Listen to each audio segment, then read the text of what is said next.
and welcome to the 51st episode of Chat with the Chair. I'm Caryl Coronis, CFMA's 24-25 chair, and I'm very happy to welcome today Sandra Zimmer, and I'll tell you a little bit about her. I did find her through a CFMA colleague who introduced me when I was encountering some stage fright and some other things that I really felt like I needed some help on. And Sandra was a great help to me. And what I'm really hoping is that some of her wisdom and skills and insights can be very important and impactful for you as well. So I'll tell you a little bit about her and then we'll get started. Sandra Zimmer is the president and founder of the Self-Expression Center in Houston, Texas. And she's also the author of a great book called It's Your Time to Shine: How to Overcome Fear of Public Speaking, Develop Authentic Presence, and Speak with Your Heart. She guides professionals to express themselves authentically when speaking in front of others. She coaches them to develop leadership presence, vocal power, message clarity, genuine connection, storytelling, and gravitas. We'll talk about some of these things as we go along today. Yeah. Clients say she calms their nerves and magnifies their brilliance, giving them confidence to speak from a zone beyond what they thought they could do. She has facilitated hundreds of professional groups since 1995, many in the construction and engineering fields, and has coached thousands of individuals from over 30 Fortune 500 companies and many smaller companies, too many to really even mention. So Sandra, welcome, and I'm so glad to have you here. Thank you for spending a little bit of time with us today. Oh, Caryl, I'm so excited to be here with you. I really appreciate this opportunity to have a conversation with you about some of these ideas. Great, and I know you have a wonderful story to share about how you got on this journey to teaching others about public speaking and self-expression. I do have a story. So I was terrified of public speaking. I was terrified of being the center of attention, although at the same time I wanted to be an actor. And I got amazing acting training at the University of Houston. And so I was good at acting, but I wasn't great because I didn't know how to stay present in front of audiences. I would get so tense and anxious, I would kind of leave my body. And so, I was good mechanically, but not great. In 1985, that all changed for me. I managed to get cast in a musical show, and my costume was kind of flimsy for that show. And one night, in front of about 200 people, my costume started to come undone. It started to unwind. And while that would normally be a horrifying and potentially humiliating experience, that's not what happened. What happened was I shifted into an alternate state of consciousness. I went into what athletes would call the zone. And all of a sudden, I was totally present to the moment. I was extremely comfortable. I knew what to do to fix the costume situation. And so without missing a beat, I grabbed the edges of the belt that was holding it together and snapped it back into place. And I continued to play the scene as though nothing had happened. But really something extraordinary had happened inside me. I had become so present to the moment. I was so connected with myself and the source of my talent. So I acted in a way that I'd never acted before. It was all moment to moment, all very fluid. And at the same time, I was feeling present and grounded and connected. I was also connected with the audience in some kind of, really, it felt spiritual. It felt like I was at one with them and I was holding their attention sort of like a magnet. I felt like I had strings to everyone And they were feeding me some kind of energy, like attention. And I was feeling bathed in love. So this whole performance shifted into a totally different zone. And that lasted the rest of that night. But the next morning when I woke up, that experience was gone, and I did not know how to get back there. So it set me on a journey. It took me about 4 years to figure this thing out, how you transform this, what I now call the tension of being the center of attention, into the state of presence and calm, confident, comfortable state. It seemed like I had the right set of experiences to figure this out. I had degrees in psychology, in acting and directing, in voice and speech, and metaphysics, esoteric philosophy. So I had all of this information. And in this 4-year period, stuff just came to me, like ideas dropped into my brain for exercises that I could do. Books showed up in my life. A couple friends came and one night taught me this grounding exercise that got me back into that state of presence in about 14 minutes. And so after about 4 years, I woke up one morning and I realized I knew how to do this. I knew how to get myself back there, and it was so exciting. It was so rich. I wanted to share it, which is what I started doing. And it has eventually evolved into this public speaking course that I now teach, which I call the Sandra Zimmer Method Public Speaking Experience. The state of flow that you're describing, I have experienced it a few times, and it really is wonderful where you just feel like you could go on forever and nothing's blocking you from expressing yourself. So Mhm. can you tell us a little bit more about the idea of flow and the books that came into your life? Yeah, I can. So flow is a state of awareness, a state of being where you are feeling your best and doing your best. That's the definition. It um, it it causes your action and your awareness to merge, so that action and awareness are happening at the same time. You don't have to think about what to do. You just are in the moment doing it. It provides you this incredible sense of confidence in whatever it is that you are doing. And it feels flowy, which is why it's called the flow state, because everything feels flowing. It's a remarkable state of awareness that athletes experience all the time and call it getting into the zone. Musicians experience it, actors, dancers, singers experience it. And we as business people can also access this and utilize it. In my case, I'm utilizing it to help people get into the state for speaking in front of groups. That's my bailiwick. You wanted to know about some of the books. So the first book that I'm aware of that was written about it is called Flow. And it's by a man named Mihai Csikszentmihalyi. It's a very long name. I guess he did some research, and I think his book was published in the 1990. At least that's the copy I have. So he defined this and studied this state of flow and talked about it very academically.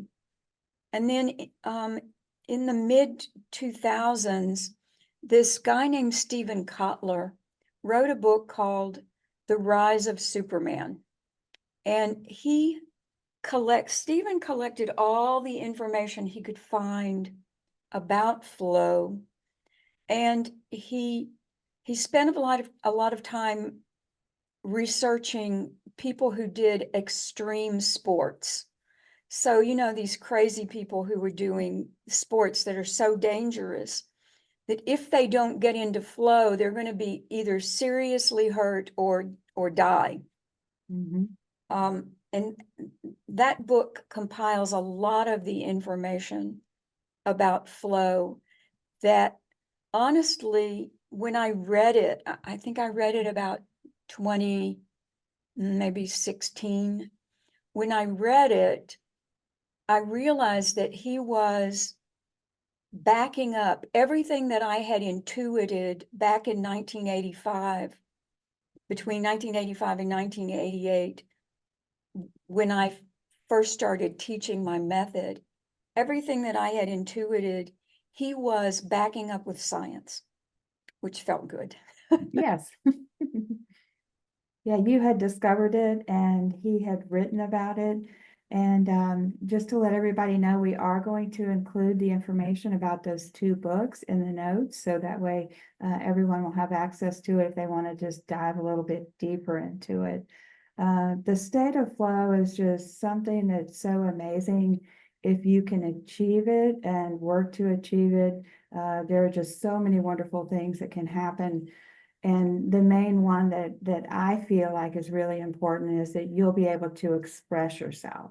Yeah. What's inside of you will be able to come out Yeah. and to be transferred to others, which is really just such an exciting concept. So I know that, I mentioned that one of the reasons that I thought finding you was so important is what I call overcoming the stage fright.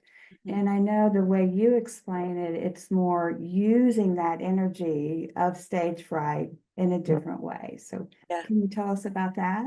Yeah.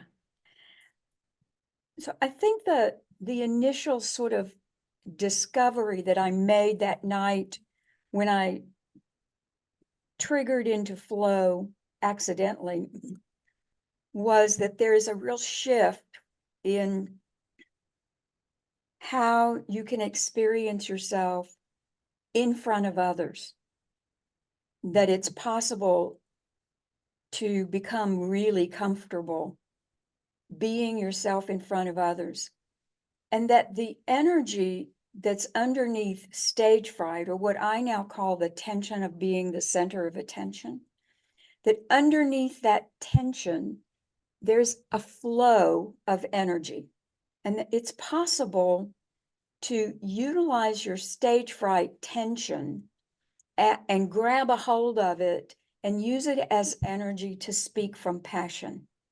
So what I like to talk about is that people who have a lot of stage fright or public speaking anxiety have the potential to be brilliant at speaking, because we have the feelings. I mean, if you think about it, people who have a lot of stage fright have feelings that are really up to the surface. They're right in your face, they're in your body.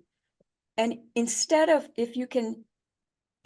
contracting against it, if you can open to that energy and use it, grab a hold of it, that same energy becomes excitement to speak from what you care about, what you know, what you're passionate about. So my programs are geared a lot to what I call sensitive achievers, people who are out in the world achieving, in business, very smart, but also sensitive. And so they're dealing with this stage fright. But what I'm trying to do is work with those people to teach them that they don't have to contract against that. They can use that to speak brilliantly without having to do too much preparation, which is another piece of this.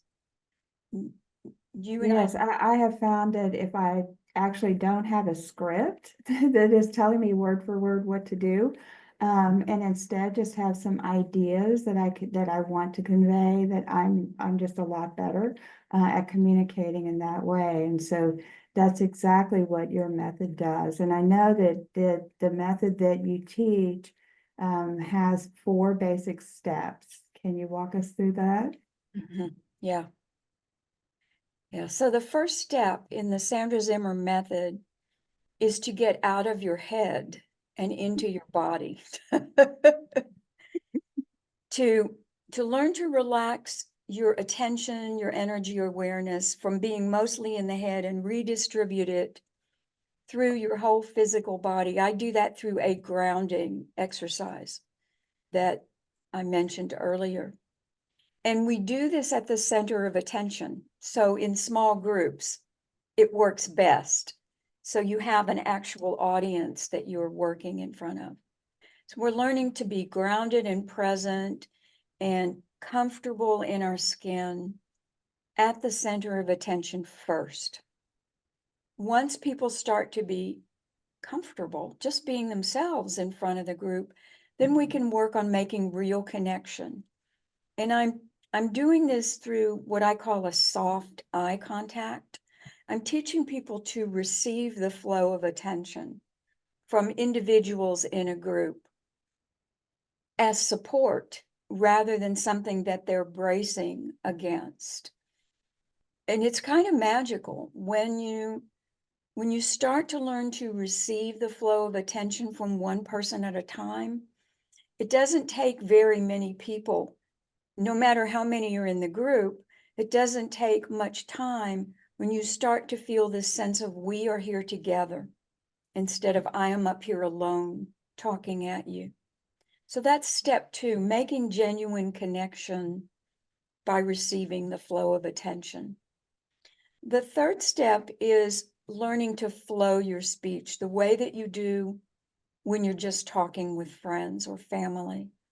Learning to pick up a thought from inside your head, say that thought, and then follow the flow of thoughts that come after it. And we practice that in front of the group. So people start to trust themselves that they can just speak exactly what you were just talking about a minute ago. You don't have to know everything you're going to say. Then the next step is capturing your stories, being able to tell stories in the messages that you're delivering. So I have a very simple way of teaching people to find their stories and from their whole life, all the way back to childhood, and what they learned from those experiences. So that 4th step is practicing telling stories and lessons learned. There actually is really a 5th step of capturing ideas, insights, information very quickly on paper using some simple speech structures. And just, in 5 minutes, capturing just exactly what you said, capturing a few ideas and maybe a story, but then not using those notes, just throwing those papers away, standing up in front of the group and letting that talk flow through you. And that really is the process that I'm guiding people through in small groups. And it's really transformational once you learn that you can be comfortable being yourself at the center of attention, and you've got some ideas and a story to tell. These talks just flow through you and they make people say, wow, because they're in the moment, they're authentic, they are connected to you, so they're personal, which creates connection with audiences. It's quite a remarkable and simple process. Yeah, I think by really concentrating on that authenticity and the stories that you want to tell rather than perfection or trying to be perfect is really important.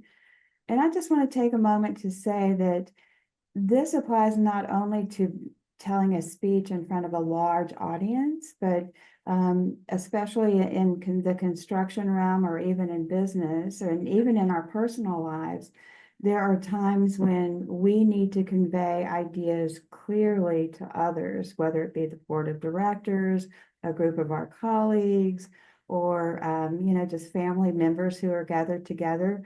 Telling stories is a really effective way of getting your point across. And generally, there's some point also to that story, like a lesson learned that you mentioned, or an insight, or Yeah. something that you want to convey. And that's why it's important to get all of this noise and all of these other things out of your head so that you can just go ahead and tell your story. And your method is great for doing that.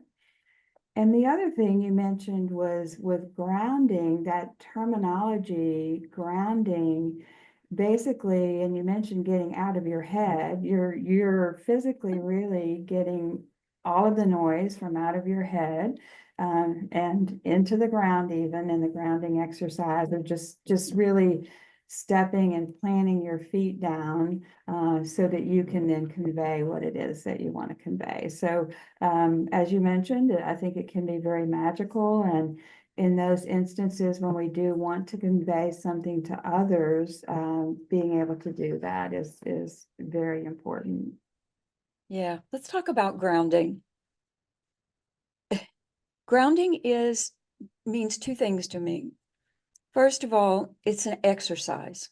It's a mind-body exercise where you put attention or awareness in all the parts of your body. Anywhere you put your attention, psychophysical energy is going to flow.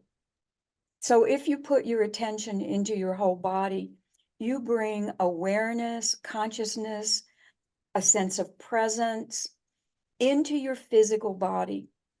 And that brings you into the present moment, which is why grounding is so powerful, or at least it's one of the reasons grounding is so powerful, is it brings you into the present moment where you feel strong and safe, comfortable in your skin, contained, and you actually also develop a presence that other people can sense. So that's really the second aspect of what grounding does, is it generates in you, or it cultivates in you, a presence that we could call leadership presence for those of us in business. We want to have a presence that holds people's attention. And grounding is the most significant way that I know how to get people into that state where they have that sense of leadership presence that other people want to pay attention to. So for the people listening to this, can you explain just a little bit of this grounding exercise that people may be able to latch onto, that's not really formal in any way? Um, it's something you have to experience. That makes it a little bit difficult to just explain it, but it is pretty simple. You start by sitting down into a chair and putting your feet flat on the floor. And of course, taking a few slow, deep breaths and closing your eyes, but then bringing your attention first into your head and just noticing that there's a sensation of buzzing or flow or something in your head. Mm-hmm. And then starting to bring your attention down into the neck and then into the chest, all the way down through your legs and into your feet. And even from the arches of your feet, dropping a sense of awareness down into the ground like you're growing tap roots. The feeling is flow, which brings us back to that concept of flow. Mm-hmm. The more that you do grounding, the more that you feel a sense of flow in your body. And when you feel that flow in your body, your speech will also flow. Your thoughts will also flow. I don't know if my explanation can help someone do it, you know, at, Yeah, I think for me, when you talk about it, and this was even early on when you're talking about trying to gain that sense of presence and calmness, is to acknowledge the stage fright, or just acknowledge the feelings that are there, and then bringing them outside of your head, into your body, into the ground, and into the people that you're conveying to. So I think there is something to it that you can do on a little less formal basis. Anytime you're going to be giving a presentation to either an audience, or to say the board of directors, or to your boss, or to your colleagues, or even when you want to convey something to your family or friends, I think the concepts still apply. So I think it's really something to think about. That term grounding, meaning that you're putting your feet into the ground, and the noise can flow out there, and then your communication can flow out to the people you're trying to talk to. it So sounds kind of strange, but it actually is a sensation that you feel. I have worked with, honestly, hundreds, well, thousands of clients over the years, but quite a few from the AEC industry. And it, like oftentimes people will be skeptical at first about grounding, but then they start to experience it and they feel the difference that it makes when you become the center of attention, if you're grounded or not. And so they become believers in my methodology. There's something that you just mentioned, Caryl, that we could pick a thread up on, which is what I've learned about transforming stage fright is that you have to acknowledge it. You can't try to cover it up or pretend it's not there. If you do that, the tension stays in the body. But if you can let yourself experience, oh, my heart's pounding, or my palms are sweaty, or I feel a little tightness, or Mhm. my knees are shaking. If you can allow yourself to feel it, and then find some appropriate way to share it, so you're becoming authentic with your audience. You can simply say, wow, I feel a little nervous. I want to do a good job for you. And the action of being that authentic causes the contraction that's happening in stage fright to loosen and start to go into flow. It's maybe the hardest sell that I have in terms of training people, but when they experience it and actually try it in the real world, and they feel how it frees them up to just be themselves and go ahead and speak, it's really remarkable. Yeah, it's really amazing. I think when we have things that we want to convey, that some of these things are holding us back from it, and being able to overcome that, acknowledge it, and then be able to speak authentically. And you mentioned going ahead and admitting, hey, I do have stage fright, or I'm a little nervous here, to the people that you're trying to convey. I think it can also be very helpful in establishing that authenticity. One other thing that I wanted to talk a little bit about, and you mentioned this earlier, but is the idea of the leadership presence and gravitas. And when you explained to me that word gravitas has its root in gravity, I thought that really kind of brought it around to me. So I think if you can talk a little bit about that, it would be helpful for all of us. Yeah. The last 15 years or so, I've been doing work with guiding leaders into what I call a state of gravitas.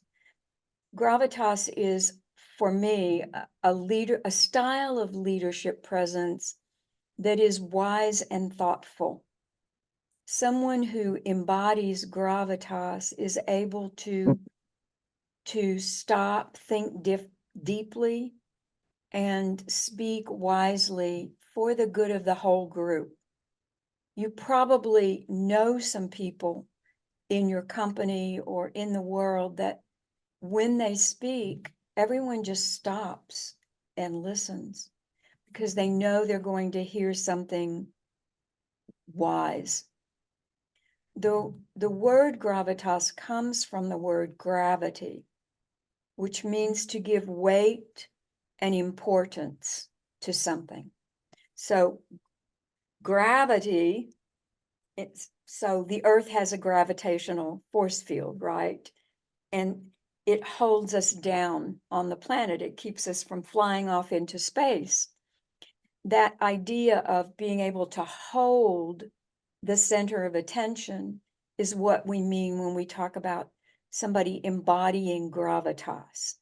They know that what they have to say is important, and they are so thoughtful that they are able to speak for the good of the whole group, whether that's a team, an organization, a country, or the whole planet, all of humanity. When someone speaks with gravitas, it has a weightedness to it. And this takes us back also to grounding. In order to have gravitas, you need to be grounded. I don't know, did that answer give you some? Yeah, I think that that's very good.